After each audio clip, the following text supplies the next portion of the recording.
बिस्मिल्लाहिर्रहमानिर्रहीम अस्सलाम वालेकुम रहमतुल्लाह। Army chief general Asim Munir की जानिब से जो अभी अमेरिका का दौरा किया गया है, बड़ा कामयाब दौरा है, बड़ा ज़बरदस्त दौरा है। उससे पहले आर्मी चीफ ने सऊदी अरब का दौरा किया और सऊदी वली अहद मोहम्मद बिन सलमान के साथ 1-to-1 मुलाकात की। और जाने से पहले America army chief general Asim Munir ने यूएई का और उसके बाद कुवैत का दौरा किया। ये जो दौरे किए हैं उनके अब असरात नज़र आना शुरू हो गए हैं। और यूएई की जानिब से जो पाकिस्तान को बहुत बड़ी पेशकश की गई है इन्वेस्टमेंट के हवाले से, सरमायाकारी के हवाले से और पाकिस्तान के अंदर हालात व वाक़यात को बेहतर करने के हवाले से, वो पेशकश इमरान खान की रिहाई, इमरान खान की वज़ीर आज़म बनने और इमरान खान को इलेक्शन में शिरकत का मौका देने के साथ मशरूत है। अब ये बहुत अहम तरीन मामला है। ये मामला आलमी सतह पर अब पहुँच चुका है और आलमी सतह पर अब इमरान खान की आवाज़ सुनाई दे रही है। उसकी गूंज अब आलमी सतह पर पहुंच चुकी है, क्योंकि इमरान खान ने जो स्ट्रैटेजी बनाई है वर्चुअल या ऑनलाइन जलसों से, इमरान खान ने अपनी पॉपुलैरिटी में जो इजाफा किया, उसकी वजह से इमरान खान के सियासी मुखालफिन की नींदें तो हराम हुई है, लेकिन इमरान खान की रिहाई की खातिर कोशिशें तेज़ कर दी गई हैं। अब आपने इस मामले को समझना। देखिए, पाकिस्तान को तो इस वक्त बड़ी ही सरमायाकारी की ज़रूरत है, इन्वेस्टमेंट की ज़रूरत है। और पाकिस्तान के अंदर जो मैशत की तबाही और बर्बादी है, उसमें जो पीडीएम गवर्नमेंट जो अभी निगरान हुकूमत है, उसने अपना किरदार अदा किया। और उससे पहले जो पिछले 10 साल है, जरदारी के 5 साल और नवाज शरीफ के 5 साल, ये जो 10 साल हैं, इसकी जो तबाही और बर्बादी की जो कंटिन्यूटी है, वो आई पीडीएम के दौर में।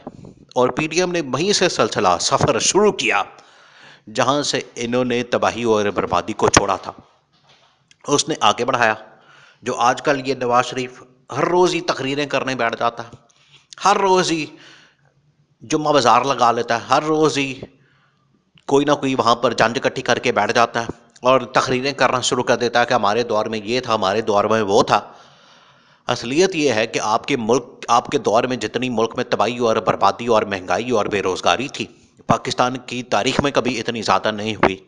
और पीडीएम का उसका शख्साना था, उसी सिलसिले की एक कड़ी थी। पीडीएम ने तबाही और बर्बादी फेर दी। तो जनरल आसिम मुनीर को मैदान में आना पड़ा और पाकिस्तान की मैशत को बचाने के लिए, सहारा देने के लिए, उसको बेहतर करने के लिए जनरल आसिम मुनीर की जानिब से यूएई का दौरा किया गया, कुवैत का दौरा किया गया। अब यूएई ने बहुत बड़ी ऑफ़र कर दी है। इससे पहले जो सऊदी अरब का दौरा किया गया, तो सऊदी अरब ने तकरीबन कोई 5 से 10 अरब डॉलर्स की इन्वेस्टमेंट तो कर दी है पाकिस्तान में। और यहाँ पर बड़ी बड़ी कंपनीज़ में जो सऊदी अरब की इन्वेस्टमेंट है वो पहुँच चुकी है, एमओयू साइन हो चुके हैं। और अब उसका अगला फेज़ है कि यहाँ पर इन्वेस्टमेंट आनी है। अब यूएई के सदर शेख ज़ायद अल नहयान ने पाकिस्तान को बहुत बड़ी ऑफ़र कर दी है। वो ऑफ़र की गई है पाकिस्तान के सियासी मुस्तकबिल के हवाले से और सियासी हालात व वाक़यात और मुआशी हालात व वाक़यात को मद्देनज़र रखते हुए। यूएई, देखिए, ये जितने ममालिक हैं, इनको इनकी जो एक साइकी होती है, इसको समझना है सबसे पहले तो।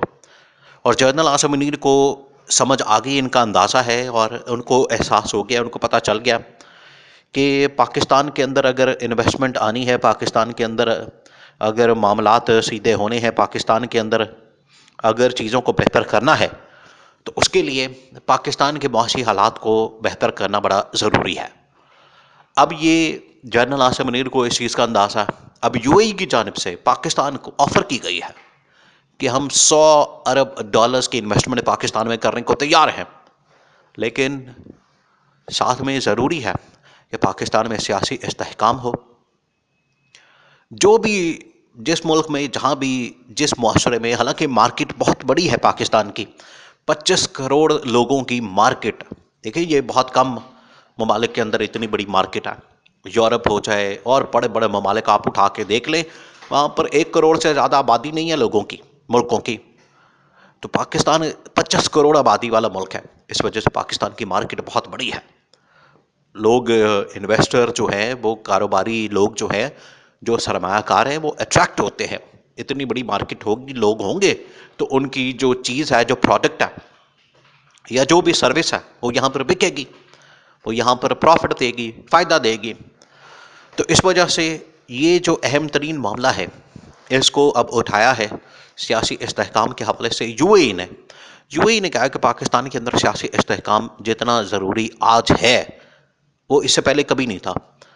और अगर पाकिस्तान के अंदर सही मानों में आपको इन्वेस्टमेंट चाहिए, सही मानों में आपको यहाँ पर सरमायाकारी चाहिए, तो उसके लिए ज़रूरी है कि पाकिस्तान में सबसे पहले सियासी इस्तेहकाम हो। अब सियासी इस्तेहकाम से क्या मुराद है? सियासी इस्तेहकाम का मतलब ये है कि पाकिस्तान में एक तो इलेक्शन होने चाहिए।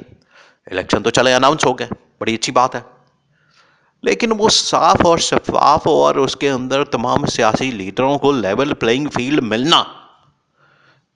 ये तो नहीं हो सकता कि आप एक शख्स या एक पार्टी के खिलाफ पकड़ दकड़ कर रहे हैं, उनको जलाओ घेराव के मुकदमात में घेर रहे हैं, उनके कारकुनों को पकड़ रहे हैं, उनको जलसा करने की इजाज़त नहीं, कैंपेन करने की इजाज़त नहीं, उनको मुहिम चलाने की इजाज़त नहीं, झंडा लगाने की इजाज़त नहीं, नाम लेने की इजाज़त नहीं, शक्ल दिखाने की इजाज़त नहीं। अगर ये इस तरह की चीज़ें होंगी तो आप किस तरह से कह सकते हैं कि पाकिस्तान में सही मानों में इलेक्शन में जो 8 फरवरी 2024 को होने हैं उसमें लेवल प्लेइंग फील्ड मिल सकती है? तो लेवल प्लेइंग फील्ड का बरह रास्त ताल्लुक जो है वो पाकिस्तान के अंदर होने वाले इलेक्शन में तमाम सियासी जमातों और कायदीन को मिलने वाले मौके से मंसूब है, उसके साथ लिंक है, उसके साथ मुंसलिक है। इस वजह से ये पहली जो बात की गई है उनकी जानिब से कि पाकिस्तान में सबसे पहले तो जो सियासी इस्तेहकाम है उसको यकीनी बनाने के लिए बड़ा ज़रूरी है कि मुल्क में इलेक्शन हो साफ और शफाफ, और उसके नतीजे में जो भी गवर्नमेंट आती है, जो भी हुकूमत वक्त होती है, उसके साथ फिर सही मानों में जो अवामी सपोर्ट और हिमायत से अगर सख्त फैसले भी करने पड़े। देखिए, ये पीडीएम और निगरान हुकूमत के बस की बात नहीं है कि वो सख्त फैसले करते या बड़े फैसले करते या ऐसे फैसले करते जिसको लॉन्ग टर्म में विजन के मुताबिक सोचते हुए कि वो पाकिस्तान के तो मफाद में है, पाकिस्तान के तो फ़ायदे में है, लेकिन वक्ती तौर पर हो सकता है कि उसका नुकसान हो, लेकिन लॉन्ग टर्म में। अब ये यूएई की जानिब से कहा गया कि आपने लॉन्ग टर्म प्लानिंग के तहत चलना है। पाकिस्तान में सियासी इस्तेहकाम और मुआशी इस्तेहकाम को यकीनी बनाने के लिए जितना ज़रूरी हो चुका है, इलेक्शन को इंडिपेंडेंट इलेक्शन को फ्री एंड फेयर करके और यहाँ पर तमाम सियासी जमातों को शिरकत का मौका दे के बशमूल इमरान खान, तो पाकिस्तान के अंदर सरमायाकारी 10 अरब क्या 100 अरब डॉलर्स करने को तैयार हैं, लेकिन उसके लिए ये तमाम चीज़ें बड़ी ज़रूरी हैं। तो ये जो अहम तरीन मैसेज है ये वहाँ से पहुँचा है पाकिस्तान की इस्टेब्लिशमेंट को, जिसके ऊपर अब अमल दरामद और काम शुरू कर दिया क्या है। और इसमें कोई शक व शुबा नहीं कि इस्टेब्लिशमेंट इस बात को समझ चुकी है, रियलाइजेशन है कि इलेक्शन को यकीनी बनाया जाए, इमरान खान के रिहाई को यकीनी बनाया जाए और इलेक्शन फ्री एंड फेयर बनाए जाए।